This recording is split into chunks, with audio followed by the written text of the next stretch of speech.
গঙ্গার নিচে দিয়ে ছুটছে মেট্রো। গত মার্চ মাসেই হাওড়া ময়দান থেকে এসপ্ল্যানেড অবধি শুরু হয়েছে এই পরিষেবা। সাম্প্রতিক সময়ে একের পর এক সাফল্যের শিখরে উঠতে শুরু করেছে কলকাতা মেট্রো। কিন্তু এবার এখানেই কিন্তু সীমাবদ্ধ নয়, এবার কলকাতা মেট্রোর মুকুটে নয়া পালক জুড়েছে। কলকাতা মেট্রো এবার এমন এক কাজ করেছে যা হয়তো আগে কেউ ভাবতে পারেননি। আবার মেট্রোর এই নতুন পরিষেবা শুরু করার জেরে বিরাট সুবিধা হবে যাত্রীদের। আপনিও নিশ্চয়ই ভাবছেন যে কলকাতা মেট্রো কি এমন করল? তাহলে বিশদে জানতে ঝট পড়ে ফেলুন প্রতিবেদনটি। বেশ কিছু সময় আগে জানা গিয়েছিল যে এবার কলকাতার মেট্রো ট্র্যাকে নামবে চালকবিহীন মেট্রো।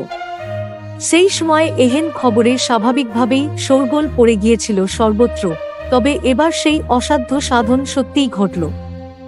সোমবার থেকেই এবার ট্র্যাকে নেমেছে চালকবিহীন মেট্রো। হ্যাঁ, ঠিক শুনেছেন। এখন নিশ্চয়ই ভাবছেন যে কোন রুটে এই মেট্রো পরিষেবা শুরু হয়েছে।